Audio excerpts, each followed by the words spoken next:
Hello అండి, welcome to profit master dot in. ఇక ఈరోజు మార్కెట్స్ కానీ గమనిస్తే అటు గ్లోబల్ క్యూస్ పరంగా మనకి అన్నీ కూడా ఏషియన్ మార్కెట్స్ అన్నీ కూడా ఫ్లాట్గా ఉన్నాయండి. మన మార్కెట్స్కు కొంచెం గ్యాప్ అప్ వచ్చింది. అంటే ఒక 70 పాయింట్స్ దాకా గ్యాప్ అప్ వచ్చిందండి. 70-80 పాయింట్స్ దాకా ఓపెనింగ్లో మాత్రం బాగా స్ట్రాంగ్ ఓపెనింగే వచ్చింది. తర్వాత విత్ ఇన్ మినిట్స్లో మళ్ళీ మార్కెట్స్ హై నుంచి బాగా సెల్లింగ్ అనేది వచ్చింది.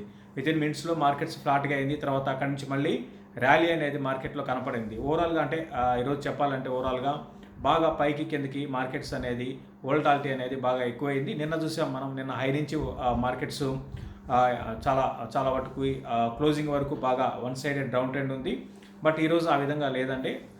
కొంచెం డౌన్ ట్రెండ్, మళ్ళీ అప్ ట్రెండ్, డౌన్ ట్రెండ్, ఈ విధంగా వోల్టాలిటీ అనేది మార్కెట్స్లో ఉన్నా కూడా ఫైనల్గా మార్కెట్స్ 86 పాయింట్స్ పాజిటివ్గా క్లోజ్ అయినాయి. లాస్ట్ 45 మినిట్స్లో మార్కెట్స్లో కొంత సెల్లింగ్ వచ్చింది. దానికి ముందుగానే గమనిస్తే 156 పాయింట్స్ ఒక దశలో నిఫ్టీ పాజిటివ్గా ఉండేదన్నమాట. లాస్ట్ 45 మినిట్స్ మాత్రం నిఫ్టీ కరెక్షన్ అనేది వచ్చింది. ప్రాఫిట్ బుకింగ్ కరెక్షన్ ఏదేమైనా అనుకోవచ్చు. సో మనకి నిఫ్టీ ఈరోజు హైగాని గమనిస్తే 11,553 అనమాట. లో 11,337, క్లోజింగ్ బేసిస్లో 11,470 దగ్గర నిఫ్టీ క్లోజ్ అయింది. ఇక నిఫ్టీ బ్యాంక్ విషయానికి వస్తే ఇది కూడా 24,000 దాటింది. 24,200 దగ్గరగా నిఫ్టీ బ్యాంక్లో ఈరోజు హై ఫామ్ చేసింది.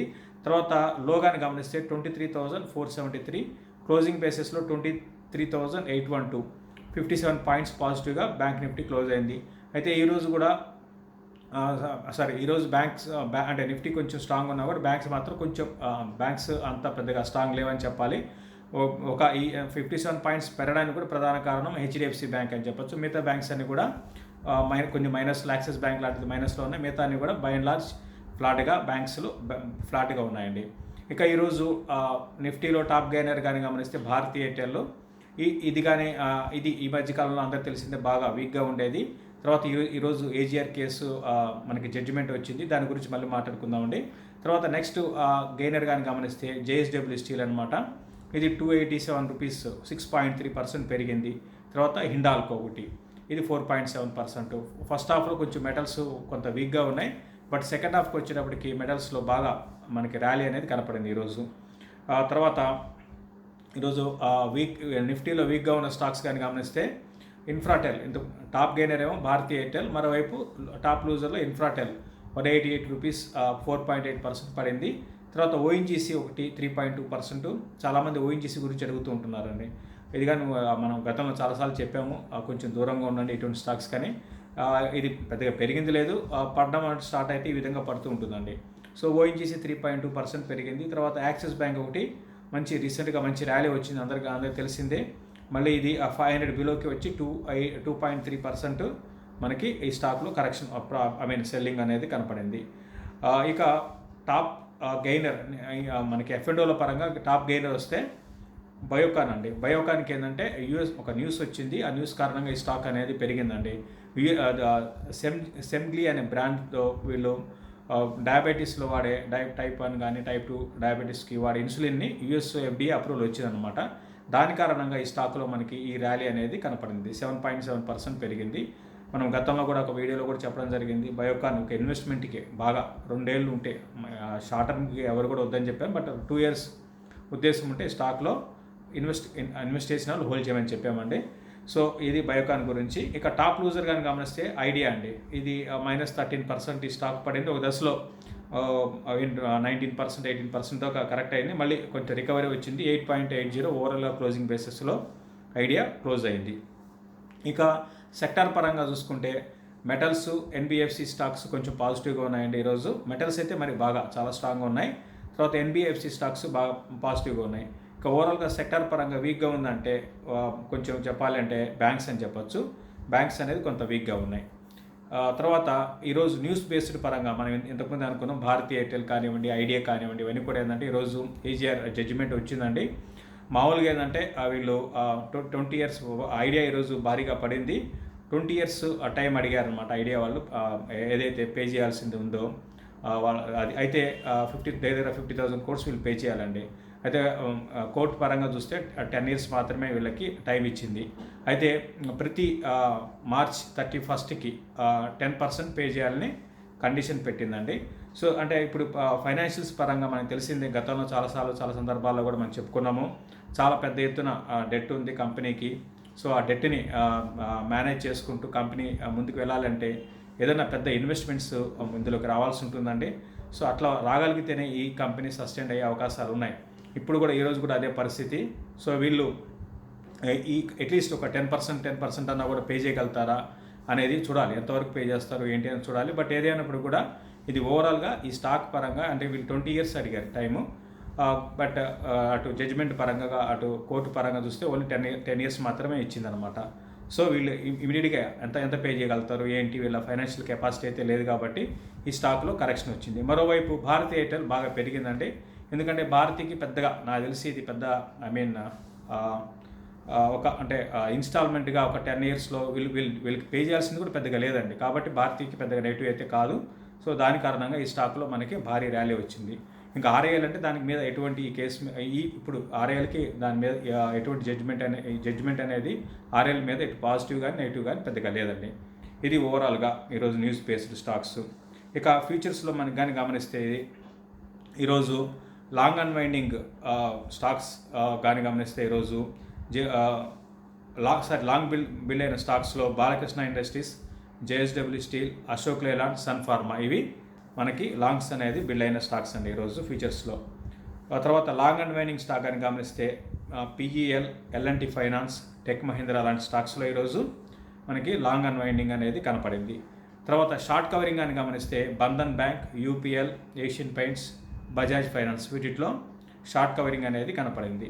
తర్వాత ఫ్రెష్ షార్ట్స్ కానీ గమనిస్తే RBL, ONGC, Infratel, axis bank, Infosys, IOC లాంటి దాంట్లో ఫ్రెష్ షార్ట్స్ అనేది ఉన్నాయి. అయితే ఓవరాల్గా గమనిస్తే మార్కెట్స్ ట్రెండ్ ఇప్పుడున్న పరిస్థితుల్లో అంటే బేస్డ్ ఆన్ ఎఫ్ఎండో కానివ్వండి, టెక్నికల్గా కానివ్వండి గమనిస్తే స్టాక్ స్పెసిఫిక్ ఉంటుందండి. తర్వాత ఈ మిడ్ క్యాప్ మాత్రం చాలా కాషియస్గా ఉందని నిన్న కూడా మనం అనుకున్నాము. ఎందుకంటే మిడ్ క్యాప్లో సెలెక్టెడ్ స్టాక్స్లో బాగా సెల్లింగ్ అనేది వస్తుంది. మరీ ముఖ్యంగా ఈ స్పెక్యులేటివ్ స్టాక్స్ ఏవైతే ఉంటాయో వాటి జోలికి వెళ్ళకండి. ఎందుకంటే అవి ఎప్పుడు ట్రెండ్ రివర్స్ అవుతాయో తెలియదు.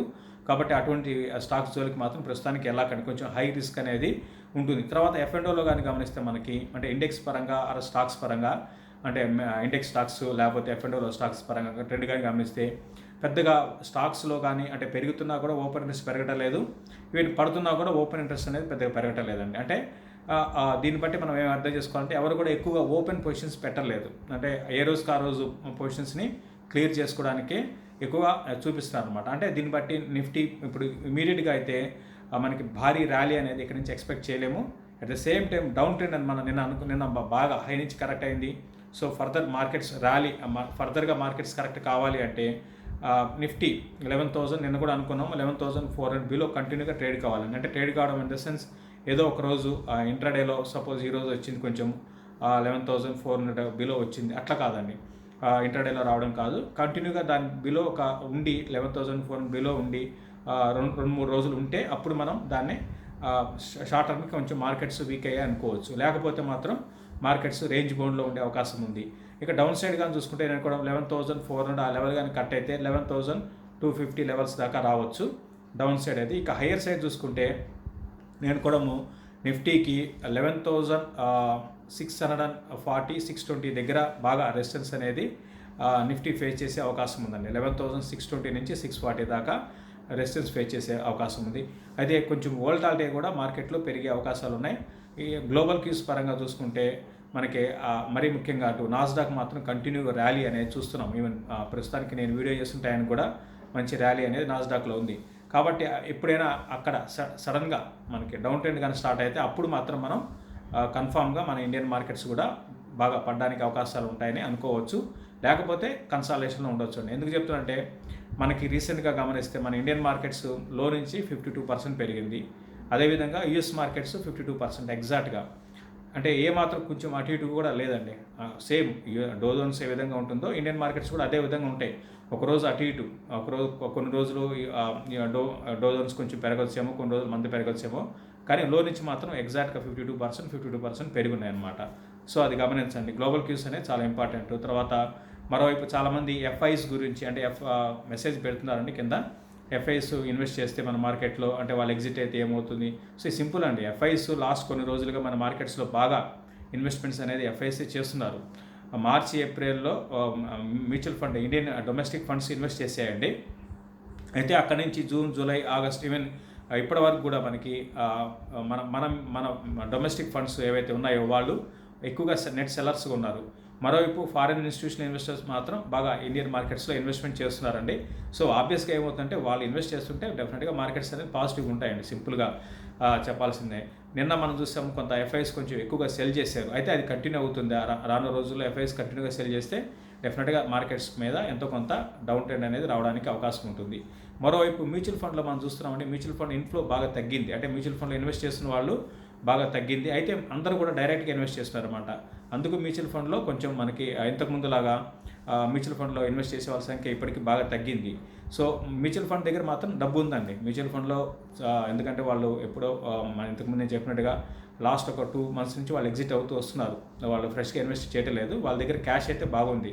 సో రేపొద్దున మార్కెట్ పడినా కూడా మనకి మ్యూచువల్ ఫండ్ నుంచి కొంత మన సైడ్ డొమెస్టిక్గా వాళ్ళు ఎఫ్ఐఎస్ వెళ్ళినా కూడా మ్యూచువల్ ఫండ్స్ మన మార్కెట్స్ని ఆదుకునే అవకాశాలు ఉన్నాయండి. ఇది ఎఫ్ఐఎస్ అండ్ డొమెస్టిక్ ఫండ్స్ గురించి. ఇక ఓవరాల్గా స్టాక్స్ గురించి అండి ఈరోజు 2 తీసుకుందాము. టైం కూడా మనకి ఎక్కువ లేదండి. చాలామంది హెచ్ఏఎల్ గురించి అడుగుతున్నారండి. Hindustan aeronautics limited.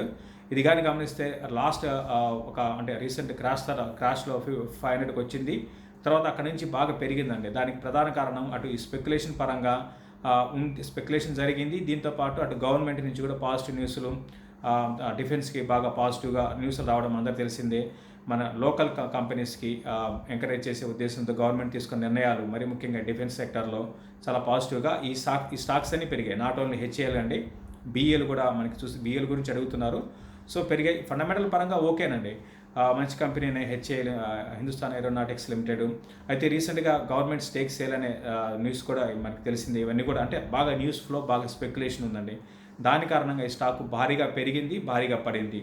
కాబట్టి చాలామంది ఏంటంటే ఈ స్పెక్యులేషన్లో భాగంగా ఇటువంటి స్టాక్స్ చేంజ్ చేసి, నేను చాలాసార్లు చెప్తుంటాను స్టాక్ వెనకపడి కొనాకండి అని.